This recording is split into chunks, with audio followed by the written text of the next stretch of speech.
Welcome back to my YouTube channel. I had mastered the art of smiling through exhaustion. Every morning at 6 a.m., I tied my faded apron, tucked my hair under a visor that smelled permanently of coffee, and stepped into the diner like I was stepping onto a battlefield. Grease hissed from the kitchen, the neon sign outside flickered like it was struggling as much as I was, and the regulars were already in their spots, half-awake construction workers, grumpy truckers, and the old man who ordered oatmeal but tipped in lottery tickets. I was tired, broke, and invisible. Just another waitress people spoke at, not two. That Tuesday morning felt no different, until he walked in. He didn't belong here. Everything about him clashed with the chipped linoleum floors and squeaky booth seats. A charcoal suit tailored to perfection, a watch that probably cost more than my yearly rent, and an aura of authority that made heads turn without him even trying. I'd seen fancy customers before, but this wasn't just money. This was power in human form. He sat down quietly at table 7. No entourage. No arrogance. Just calm intensity, like a man used to commanding empires with a single signature.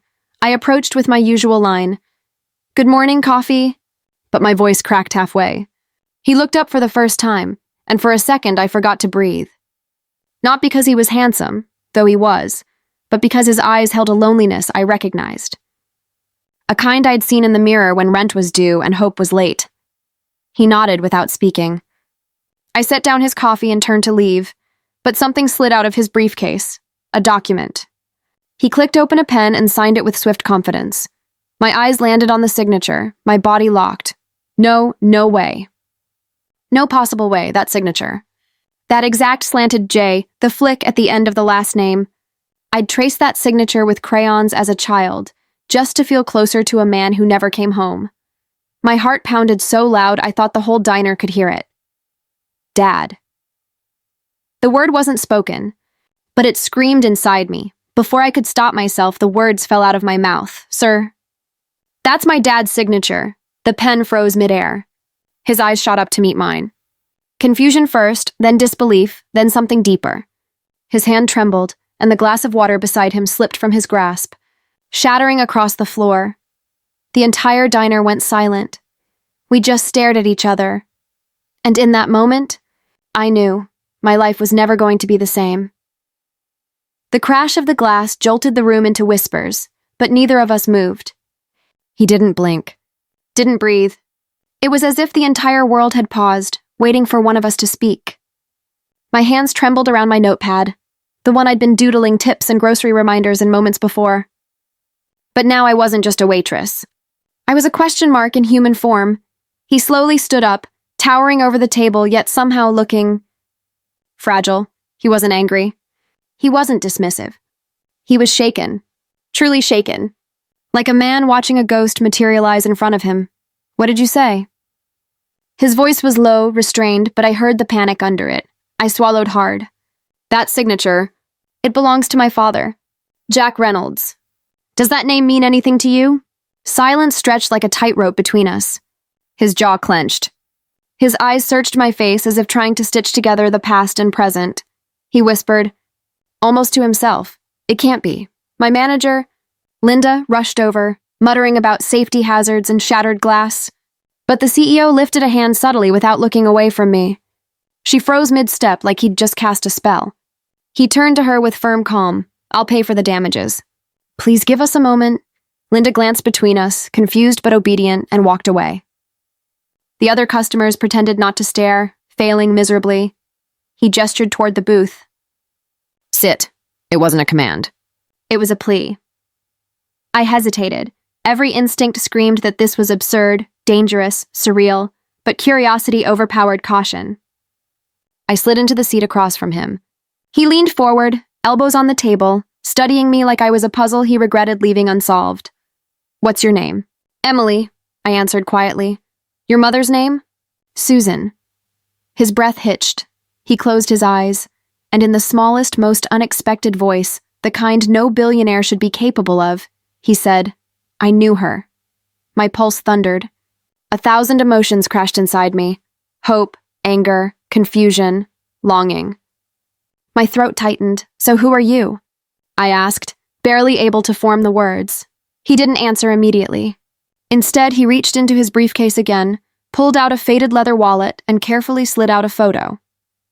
He placed it gently on the table between us.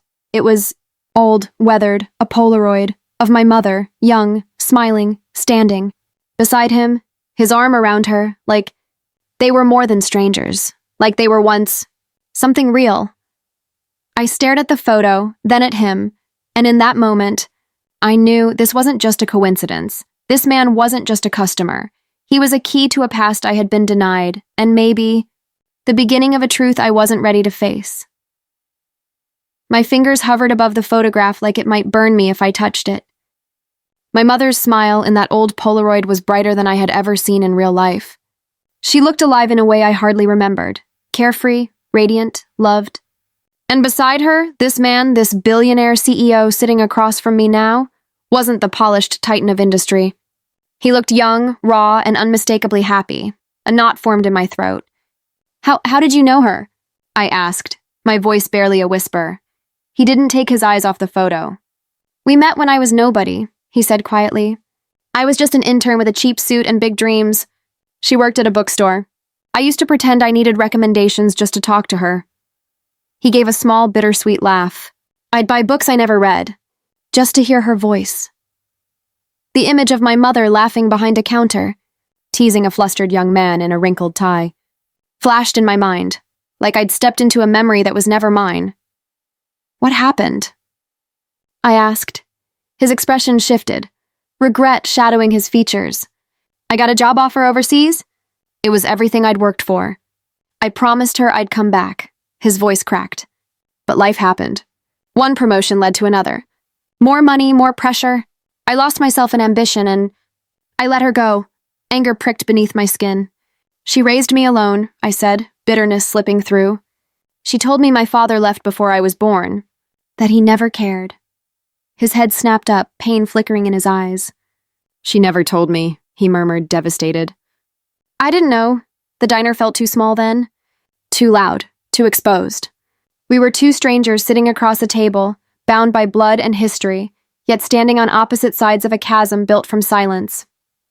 I leaned back, crossing my arms. So what now? You walk into my life, say you might have known my mother, and what? I'm supposed to believe you're my father? He didn't flinch. He didn't deny it. Instead, he reached back into his wallet and pulled out a second photo. It was old and creased, like it had been carried for years. He turned it toward me, a baby, wrapped in a yellow blanket. Held in my mother's arms, and in the corner of the photo, his hand, shaking, barely in frame, reaching toward us. I was there, he whispered, at the hospital. For one day. She told me I wasn't ready, said I'd ruin your life if I stayed as half a man. She made me promise to become someone worthy before I returned. Tears stung my eyes before I could stop them.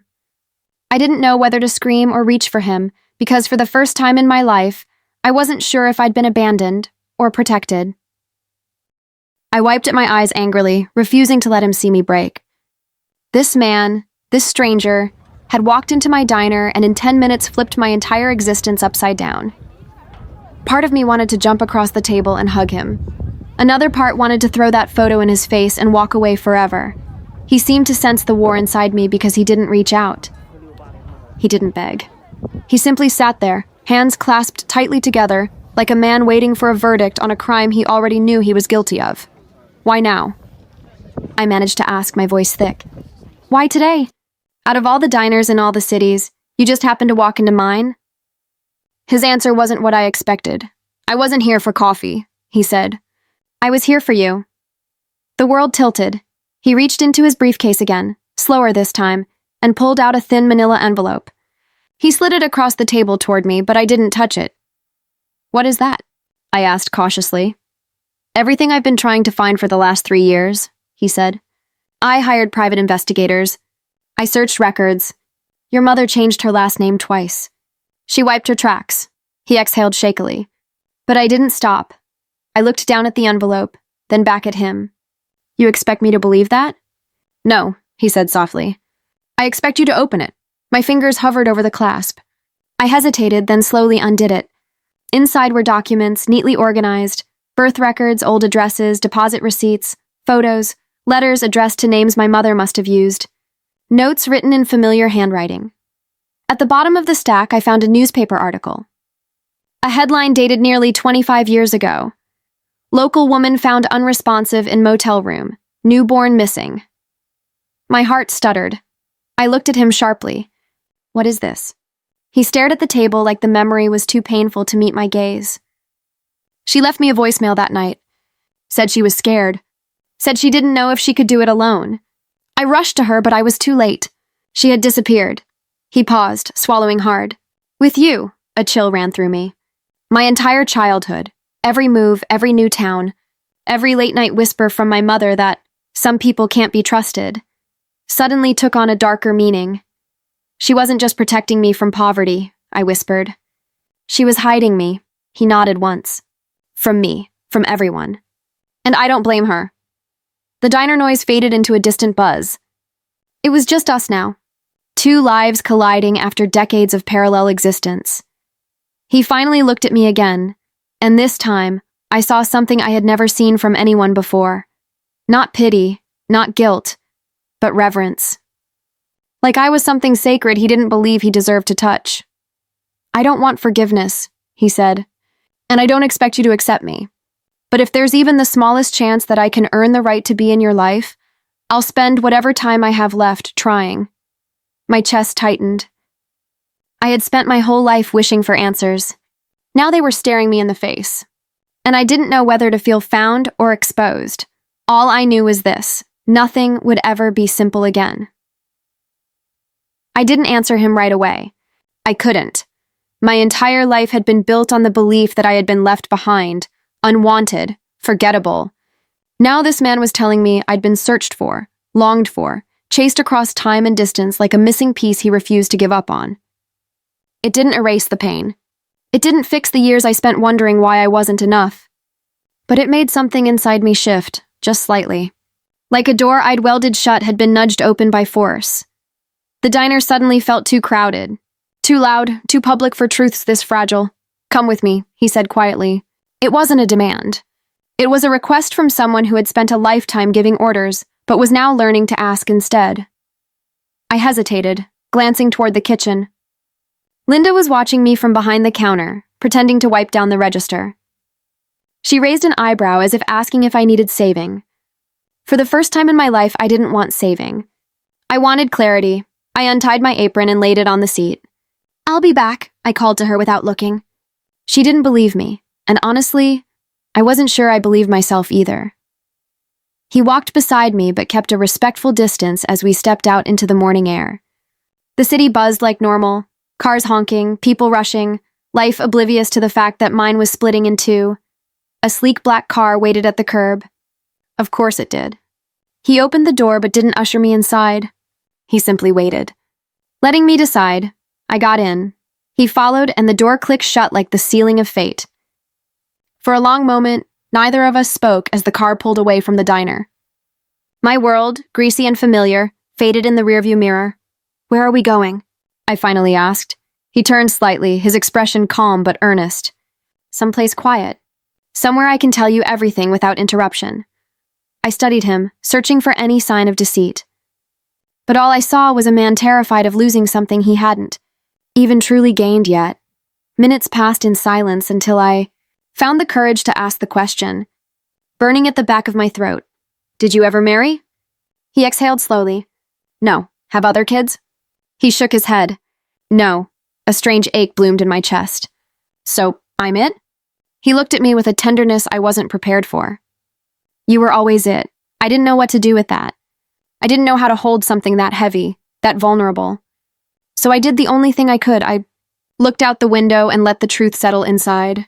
Me like sunlight breaking through a storm I'd thought would last forever. Maybe my story hadn't been abandoned. Maybe it had just been waiting to be found. The car slowed to a stop outside a quiet overlook just beyond the city. Hills rolled into the horizon, washed in the soft glow of morning light, and for the first time in years, I felt like I could breathe without pain tugging at my lungs. We stepped out, the wind cool against my face. He stood beside me, silent but present. No longer a stranger, not yet a father, but something in between. Something possible. He reached into his pocket and pulled out one final item. Not a document. Not a photo. A key. He held it out to me. It unlocks a house I bought years ago, he said. I didn't know where you were, but I built it anyway. Just in case. Not to buy your forgiveness. Not to erase the past. But so that if this day ever came, you wouldn't have to struggle another moment longer. I stared at the key, my throat tightening. All my life I had worked double shifts, counted pennies, pretended I was fine. And now here it was. A way out. A new beginning. Not given out of pity, but out of restitution. Out of love. Quiet, late, clumsy love, but love nonetheless. I didn't take the key right away. Instead, I looked up at him and said the one thing I knew for sure. I don't know how to be your daughter. His eyes glistened, voice breaking with humility. Then let me earn the right to learn how to be your father. And in that moment, I realized something important. I didn't need to have all the answers. I didn't need to forgive instantly or trust completely. I just needed to take one step forward, so I did. I took the key. Not as acceptance, not as surrender, but as permission, to hope. Maybe one day I would forgive him. Maybe one day I would call him Dad. Maybe one day I would walk into that house and not feel unworthy of comfort. But today, I chose something even more powerful than forgiveness. I chose possibility. And as we stood there side by side, watching the sun rise over a world that suddenly felt bigger and brighter than ever before, I knew this much. Sometimes life doesn't give you a perfect beginning, but it gives you a second chance to write a better ending. And I was finally ready to write mine.